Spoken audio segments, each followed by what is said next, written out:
Ya, Bismillahirrahmanirrahim. Assalamualaikum warahmatullahi wabarakatuh.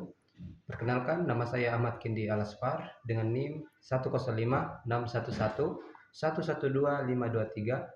Program Studi Ilmu Administrasi Negara, Fakultas Ilmu Sosial dan Politik, Universitas Muhammadiyah Makassar. Pada video kali ini, saya akan membahas sebuah kasus tentang kebocoran data pada aplikasi Peduli Lindungi yang saat ini telah dikembangkan lebih lanjut menjadi aplikasi Satu Sehat oleh Kementerian Kesehatan Republik Indonesia. Kasus Peduli Lindungi merupakan salah satu contoh utama implementasi e-government di bidang kesehatan yang digunakan oleh jutaan masyarakat Indonesia. Aplikasi ini menjadi bagian penting dari kebijakan pemerintah dalam penanganan pandemi COVID-19, sekaligus menjadi fondasi transformasi layanan kesehatan digital di Indonesia. Peduli Lindungi dirancang sebagai aplikasi yang berfungsi untuk memantau mobilitas masyarakat, melakukan pelacakan kontak, serta menyediakan sertifikat vaksinasi. Dalam perkembangannya, aplikasi ini juga terintegrasi dengan berbagai fasilitas publik dan layanan kesehatan. Untuk dapat menggunakan aplikasi ini, masyarakat diwajibkan memasukkan berbagai data pribadi yang bersifat sensitif seperti nomor induk kependudukan atau NIK, nama lengkap, nomor telepon, riwayat vaksinasi, serta data lokasi ketika melakukan check-in di ruang publik. Dari sisi manfaat, aplikasi Peduli Lindungi memang memberikan kemudahan dan membantu pemerintah dalam mengendalikan penyebaran COVID-19. Namun di sisi lain, semakin banyak data yang dikumpulkan, maka semakin besar pula tanggung jawab pemerintah untuk menjamin keamanan dan kerahasiaan data tersebut.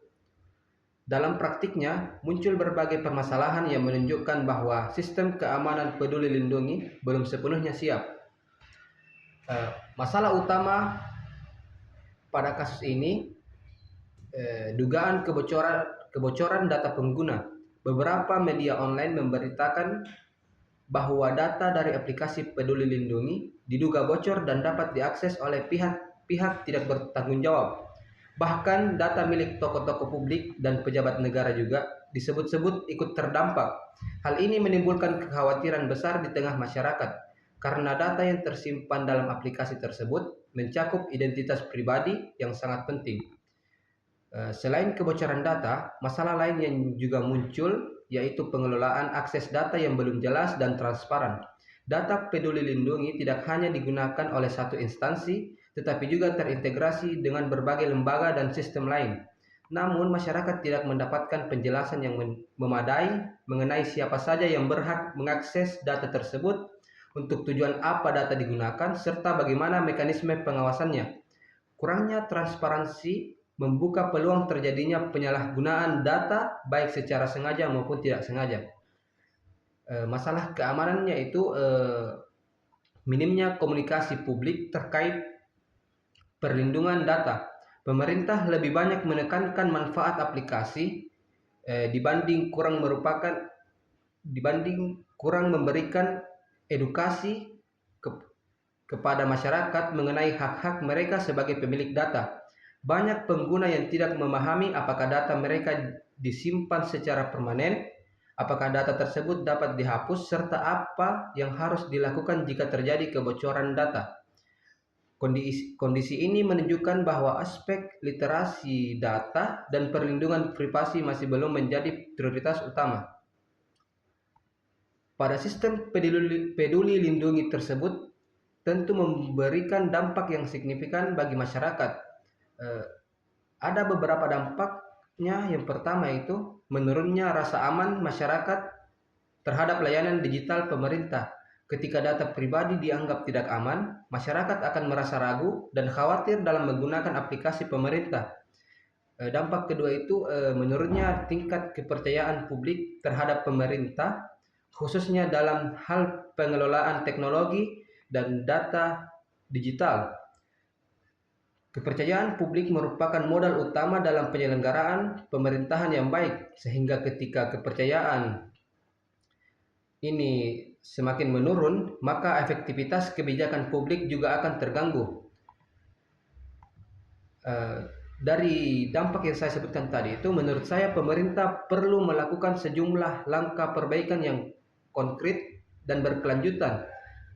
Salah satunya itu pemerintah harus memperkuat keamanan teknisi sistem digital seperti penerapan enkripsi data yang lebih kuat, peningkatan sistem keamanan di server, serta pelaksanaan audit keamanan secara berkala oleh lembaga independen.